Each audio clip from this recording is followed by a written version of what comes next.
Well, this is Eisenhower's boyhood home. So it is all original furnishings, and the home is on its original site. I'm a little early, but It is on its original site. It's original it is site? original site. So was this a farm at the time, or? No, there was a street out here, about 4 or 5 homes, a street to the west. This was part of the neighborhood. Okay. It was just So this is pretty the much last- to this side, there wasn't anything much meadow and things. They had 2 acres. They had a big garden, a milk house, and chicken, a little barn. Nothing much, but most people kind of did in those days. So this Definitely had this is the chickens. last home of the neighborhood that was here then? Right. Okay. They took the rest out when they decided to build everything here, so. Really lucky to be able to do that in some parts. Wouldn't have. That's his mother Ida, 1946 is when she died. And 1947 the home opened, so we were lucky to have it all because he was already a 5-star general by the time she died. That was the front parlor, and it was just for company and gas. The family Bible's in there. 7 boys were born to David and Ida. So 6 grew to manhood in this home. Grandpa living with them made 9 Eisenhowers. Furniture original, or? All original. It's all? All original. Quilts on the bed are made by his mother Ida.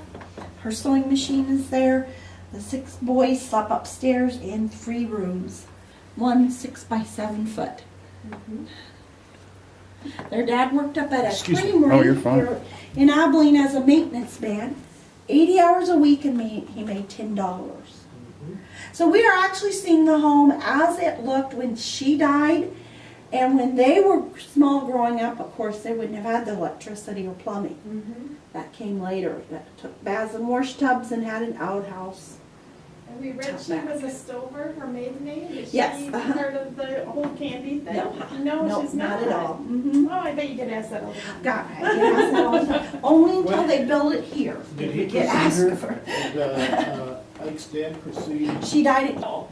Now, this is to how keep- it looked in the 40s. So Yeah. by then, her boys were all successful. Mm-hmm. And what we see are beautiful antiques. What they had was just, $1, $2 furniture back in those days. But well made. Well made. Kitchen and dining room, bathroom didn't come in till he was 18. So there to your right was originally a bedroom for Grandpa. Kitchen's reflected in the mirrored doorway, so there you can see the coal gas stove. Originally a wood stove sat here, and the room we're in was kitchen, dining room, bathroom, study hall. All our food, all our pans, everything would have been right here in this room. And 9 of them around a big table with benches. Did all the brothers go into the military? None of them did. None of them did. By then, he went as, going to West Point, so he was younger. The others did banker. Arthur was a banker, Edgar a lawyer, Earl an engineer, Roy a pharmacist. So they were all intelligent, well Very educated. educated. Yep. They did it all on their own, went to school, paid for it themselves. This was a dough box, and his mother Ida made dough. They lived to see him a general, but not president. So when he left here, he went to West Point, come back a lot to visit his parents' home, but not to live here again as he was in the Army. That's where he did his total undergrad degree. Everything, yes, You get a degree when you come out, you're in the Army.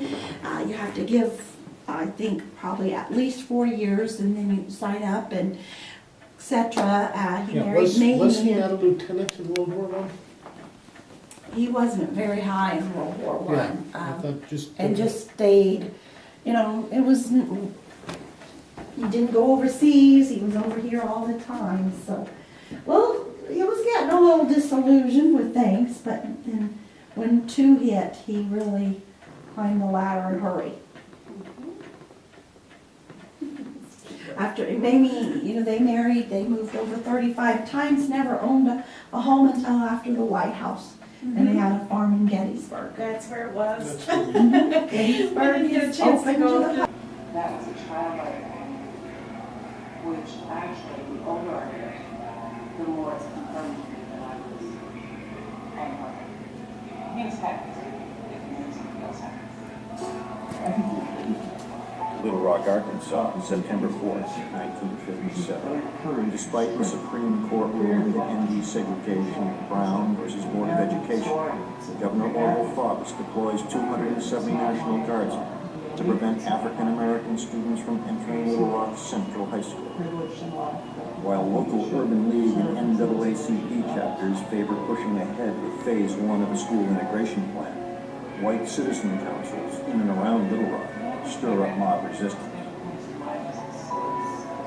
As tensions build, events at Little Rock Central High School directly challenge the authority of the federal government. President Eisenhower is constitutionally required to enforce the law of the land. But what action should he take? Now, you are on the scene. In a moment, you will vote on what President Eisenhower's policy decisions should be in Little Rock. Here are the facts. Up until now, the president's support for civil rights legislation has been low-key. He has not offered public support for the Supreme Court's landmark decision in Brown versus Board of Education, Topeka, Kansas, ending segregation. He feels that quick, forced migration can only lead to conflict.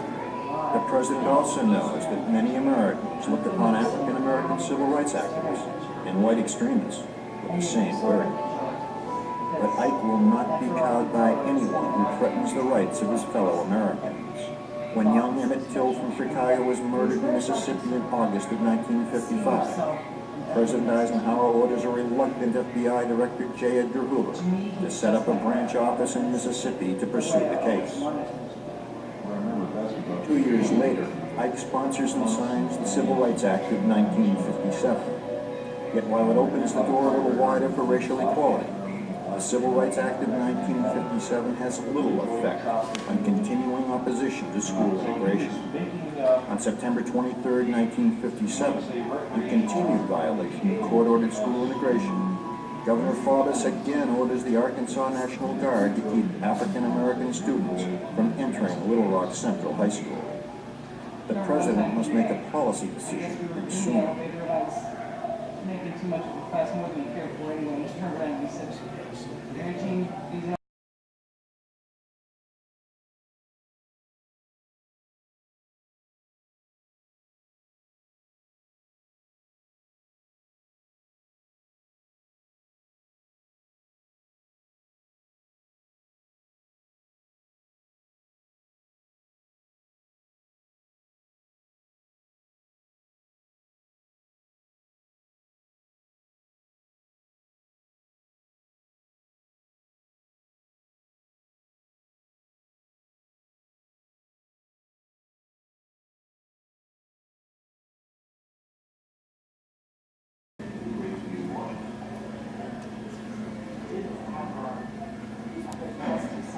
January 1954.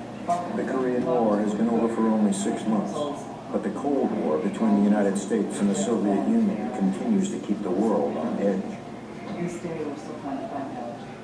With the death of Soviet dictator Joseph Stalin in March 1953, a four-way internal power struggle in Moscow leaves the White House wondering, whom can we trust? Britain's Winston Churchill, the man who once warned of the Soviet Iron Curtain descending on Europe, now predicts a change for the better in Kremlin leadership. But Russia's arm might continues to grow, and to complicate matters, the Soviets have now added the hydrogen bomb to their arsenal. Meanwhile, France asked for United States support in Indochina to defeat Viet Minh communist rebels surrounding the French outpost of Dien Bien Phu. Ho Chi Minh, the leader of the Viet Minh and the former premier of all Indochina, is supported by the Chinese communists in the north. Should President Eisenhower risk another Korea by sending troops to oppose Ho Chi Minh in Southeast Asia? Should he ask America's allies to commit a united military effort to the region, aimed not at stabilizing French colonial rule, but at defeating communist aggressors and ensuring a free Indochina? And what changes, if any, should be made in our foreign policy towards the Soviets? Should the policy of containment, first proposed in 1946 by President Truman's Deputy Chief of Mission to Moscow, George F. Kennan, and supported by Eisenhower, still be applied to the affairs in Europe and other hotspots around the world?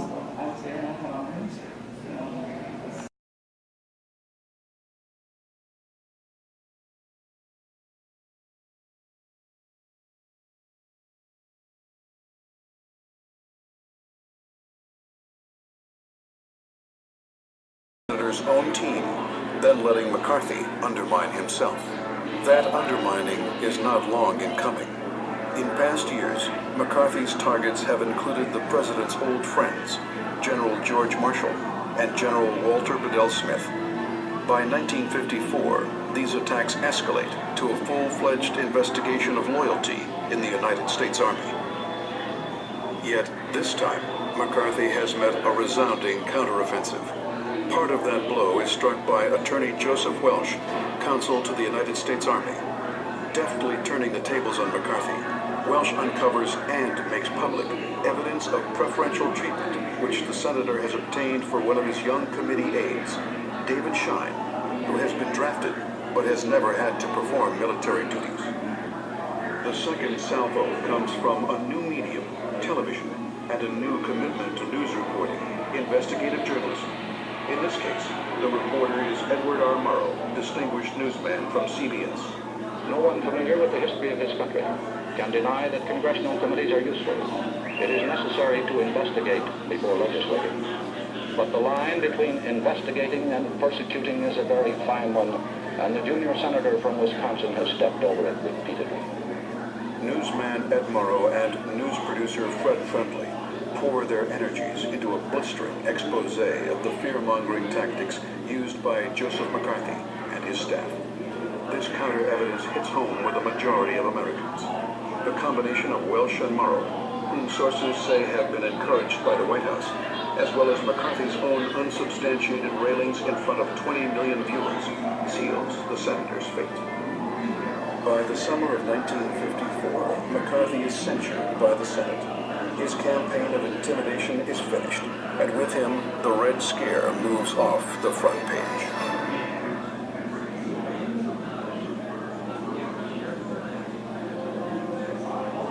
Kansas, 1951. Not the kind of place one would expect to give birth to the modern struggle for civil rights in America. Here, the parents of 13 African-American school children sue for their right to send their children to neighborhood schools for whites only. When the Topeka case and similar cases from Delaware, South Carolina, Virginia, and Washington, D.C. reach the Supreme Court, they are combined into one case named Oliver L. Brown et al. Versus the Board of Education, Topeka, Kansas.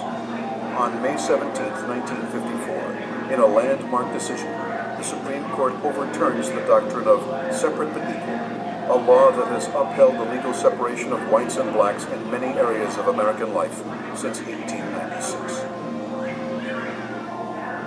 This decision opens the door for the integration of public schools throughout the United States. But the reaction from the White House is reserved. Eisenhower knows the minds of Southern segregationists.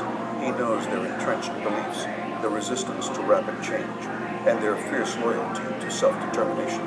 The president has made public his opposition to racial inequalities by achieving full integration of the armed forces, by barring discrimination throughout Washington, D.C., and by ordering equal opportunity in federal employment. As early as his first State of the Union address in February 1953, Eisenhower has made it clear that discrimination is the enemy of freedom. But President Eisenhower also believes firmly that civil rights is an issue which should be worked out locally and gradually. He is especially worried about southern states where the threat of public school closings is very real. As a result, the president opts for a middle-of-the-road policy on civil rights, encouraging local leaders across the nation to bring about school integration in a calm and orderly fashion. But events are already in motion that will challenge Ike's emphasis on gradualism. Montgomery, Alabama, December 1st, 1955. After a long and tiring day at work, Rosa Parks, a department store seamstress and a secretary for the Montgomery chapter of the NAACP, is arrested for failing to give up her seat on a Montgomery City bus to a white passenger.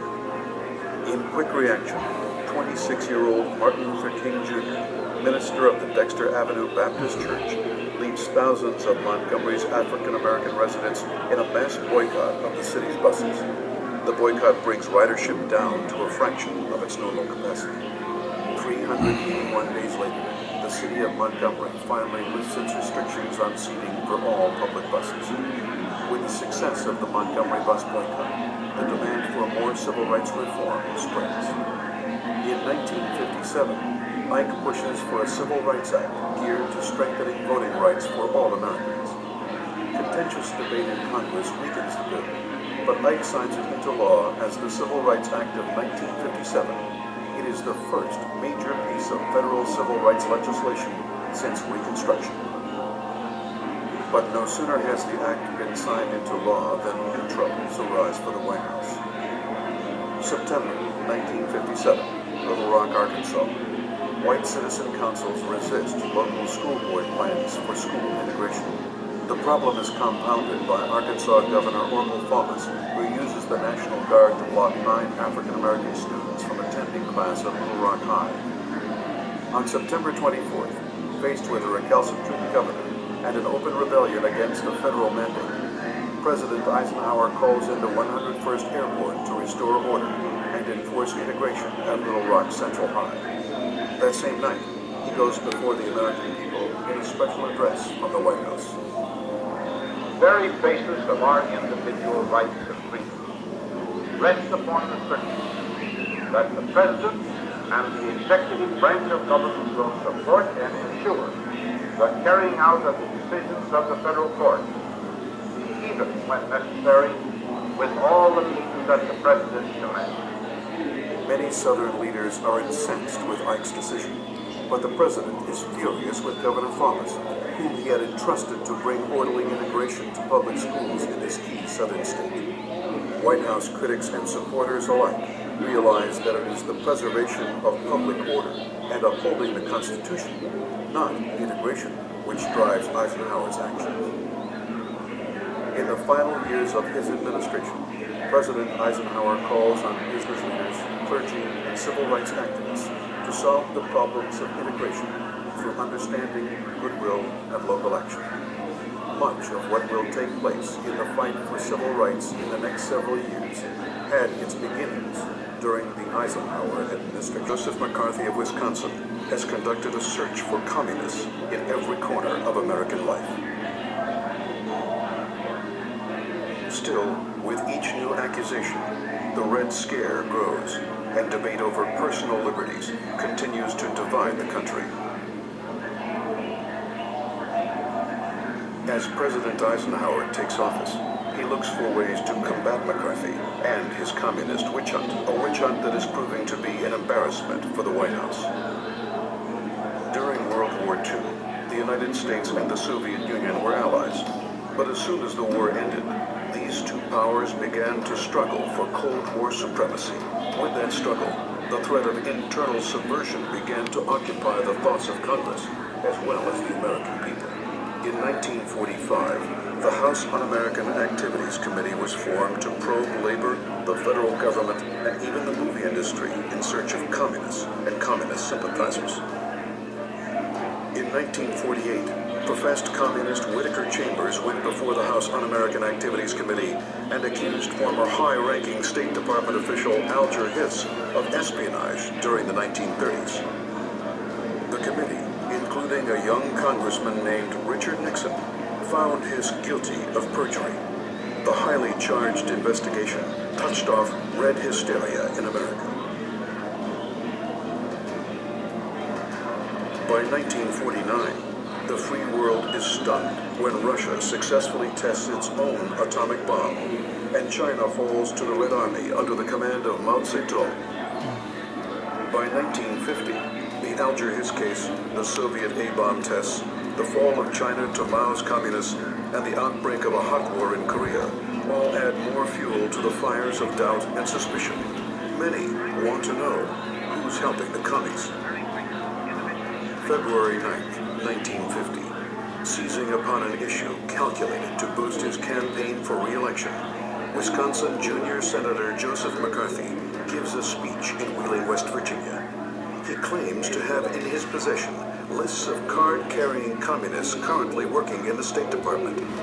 With his Wheeling speech, McCarthy sets the stage for an assault on personal liberties in America. 1952. McCarthy, a Republican, is swept back into office. Eisenhower wins the White House in a landslide.